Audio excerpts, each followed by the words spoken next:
전주시가 자전거 친화 도시를 지향하고 있지만 자전거 도로는 노면이 고르지 않고 막힌 곳도 많아서 여전히 불편합니다. 전주 도심에 마련된 맹꽁이 서식지의 맹꽁이 개체수가 크게 늘었지만 서식 환경은 개선이 필요하다는 지적이 나오고 있습니다. 드론과 전통 문화, 미디어 아트가 결합된 색다른 공연이 전주에서 첫 선을 보였습니다. 즐거운 저녁 시간 보내고 계십니까? JTV 8시 뉴스입니다.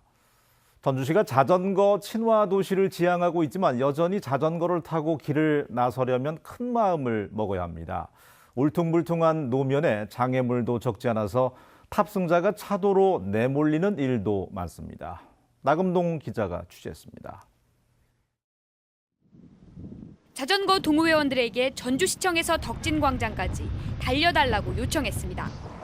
주행을 시작하자마자 노면이 여기저기 움푹 패고 울퉁불퉁해 자전거가 쉴 새 없이 흔들립니다. 도로가 울퉁불퉁해서 달리기가 너무 어렵고요. 밤에는 특히 너무 긴장해서 달렸는데 넘어질 때도 많고요.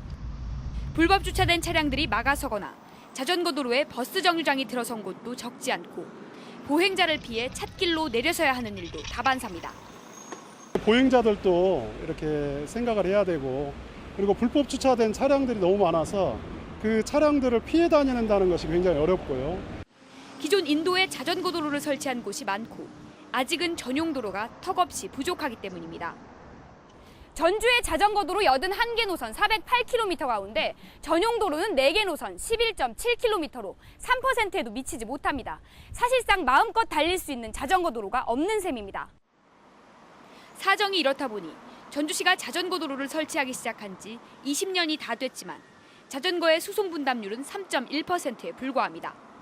전주시가 진정한 자전거 친화 도시로 거듭나기 위해서는 보다 진지한 고민이 필요해 보입니다. JTB 뉴스 나금동입니다. 전주 도심에는 멸종 위기 야생 생물인 맹꽁이의 서식지가 있습니다. 현재 300여 마리의 맹꽁이가 관찰되고 있는데요. 서식 환경이 갈수록 나빠지고 있어서 대책을 요구하는 목소리가 커지고 있습니다. 주혜인 기자입니다. 장맛비가 내린 도심 속 습지에 울음소리가 울려 퍼집니다. 작은 체구에 한껏 배를 부풀리며 울어대는 멸종위기 야생생물 2급 맹꽁입니다. 이곳에 맹꽁이 서식지가 조성된 건 지난 2008년. 처음에는 별 소식이 없다가 2013년 맹꽁이 20여 마리가 확인되며 전주 도심권의 최대 서식지로 자리 잡게 됐습니다. 이런 맹꽁이 놀이터가 만들어지고 습지가 조성이 되면서 주변에 있는 맹꽁이들이 이쪽으로 모여들어서 사람들과 함께 공존할 수 있는 그런 상징적인 공간으로서 의미가 크다고 생각을 합니다. 울음소리와 산란한 지점으로 추정해 볼 때 이곳에서 서식하고 있는 맹꽁이는 현재 300마리 이상으로 추정됩니다. 맹꽁이 개체수는 급격히 늘고 있지만 서식 환경은 뒷걸음질 치고 있습니다. 맹꽁이들의 은신처로 사용되던 폐목재 더미는 사라졌고 먹이를 공급하던 텃밭에는 지난해 놀이터가 들어섰습니다. 가뭄때 서식지에 물을 공급하는 빗물 저금통도 지금처럼 하나로는 부족합니다. 개체수가 적정적으로 이 습지에 유지되는가를 저희가 나름대로 검토를 해서 습지의 여건에 따라서 개체수가 협소하면은 타 장소로 이전을 검토하는 등 생태 보전에 전주시가 더욱 노력해 나가겠습니다. 전주시는 기린공원을 비롯해 다른 맹꽁이 서식지의 전체적인 실태를 조사해서 서식 환경에 대한 개선 방안을 내놓기로 했습니다. JTV 뉴스 주혜인입니다. 민선 7기 시장 군수의 핵심 정책과 운영 구상을 살펴보는 순서입니다. 오늘은 힘센 장수를 만들겠다는 장영수 장수 군수를 송창용 기자가 만나봤습니다. 장수군은 특산물인 사과와 한우, 문화유산인 논개와 가야유적, 관광지인 뜸봉샘과 와룡산 자연휴양림으로 대표되는 지역입니다. 하지만 여느 농촌 지자체와 마찬가지로 인구 감소와 고령화로 고민하고 있습니다. 치열했던 당내 경선과 본선에서 승리하고 민선 7기 장수군 수장이 된 장영수 군수는 주민소득을 높이고 맞춤형 복지 정책을 실시해 힘센 장수를 만들겠다고 선언했습니다.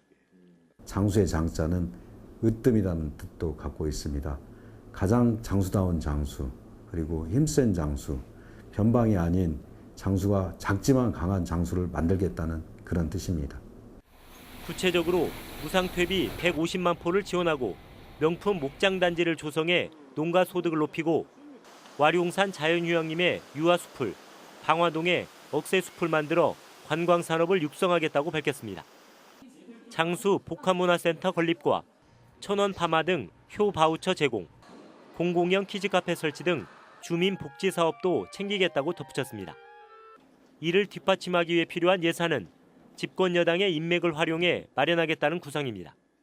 가장 그 뒷받침이 되는 예산을 확보해서 4천억 시대를 만들어서 장수가 미래의 땅, 풍요로운 땅을 만들 수 있도록 노력하겠습니다. 장영수 군수는 또 분기별 공무원, 군민 소통 콘서트와 장수발전연구원 설립 등을 통해 소통을 강화하고 지역발전 계획을 세워나가겠다고 밝혔습니다. JTB 뉴스 송창용입니다. 세계에서 처음으로 드론 축구가 시작된 곳이 바로 전주인데요. 드론과 전통 문화, 미디어 아트가 결합한 색다른 공연이 전주에서 첫 선을 보였습니다. 하원호 기자가 자세히 소개합니다. 갓을 쓴 드론이 하얀 천 위에 붉은 물감을 새깁니다. 서예가 여태명 선생의 손에서 붉은 물감은 한 송이 꽃으로 피어납니다. 마침내 완성된 글자는 전주정신을 상징하는 꽃심, 사람과 기계가 아름다운 작품을 만들었습니다. 드론은 나비처럼 무대를 날아다니며 무용수와 호흡을 맞추고 비보잉 댄스팀과 함께 신나는 춤도 춥니다. 저는 그 드론이 항공 촬영만 하는데 쓰이는 줄 알았는데 이렇게 배우분들이랑 음악에 맞춰서 춤도 추고 하는 거 보니까 되게 신기하고 너무 재밌었어요. 전통 문화와 미디어 아트, 드론이 함께하는 색다른 공연이 전주에서 첫 선을 보였습니다. 향후에 이 드론을 실제 새로운 콘텐츠이자 문화 매개자로서 활용할 수 있는 가능성이 있는지를 검증하고 상설화된 문화 콘텐츠를 개발하는 데 주 요소로서 드론이 쓰일 수 있는지를 또 점검하는. 세계 최초로 드론 축구를 개발한 전주시는 드론을 활용한 상설 문화 공연을 추진할 계획입니다. 아직은 드론의 움직임이 부자연스럽고 극의 흐름도 매끄럽지 않지만 새로운 시도라는 점에서 적자는 의미가 있습니다. 강력한 전통과 또 4차 산업혁명의 가장 최첨단이 만나는 그 지점을 전주가 융합시켜서 새로운 장르를 창출했다는 큰 의미가 있겠습니다. 드론 기반 미디어 아트쇼 꽃심 나르샤는 오는 14일까지 전주 국립무형유산원에서 10차례 공연됩니다. JTB 뉴스 하원호입니다.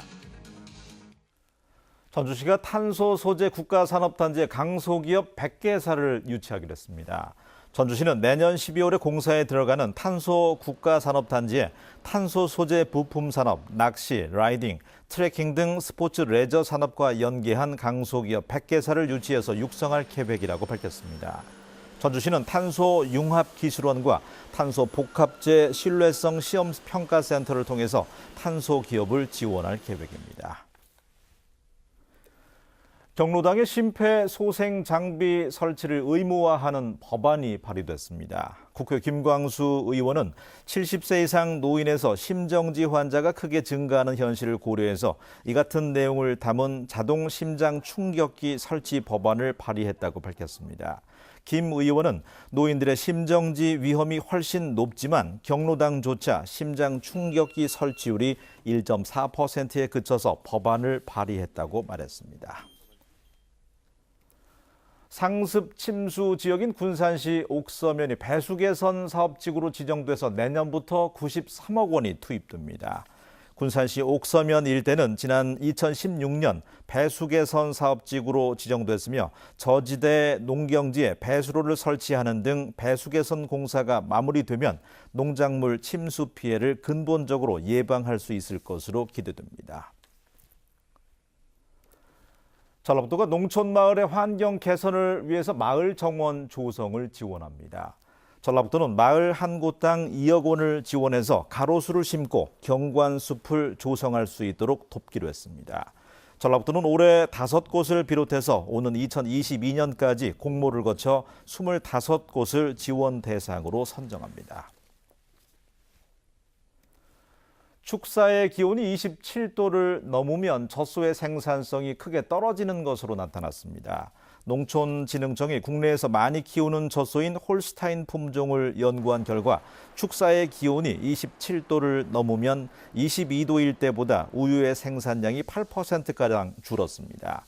또 우유의 단백질이 0.27% 줄어드는 등 우유의 품질도 떨어지는 것으로 나타났습니다.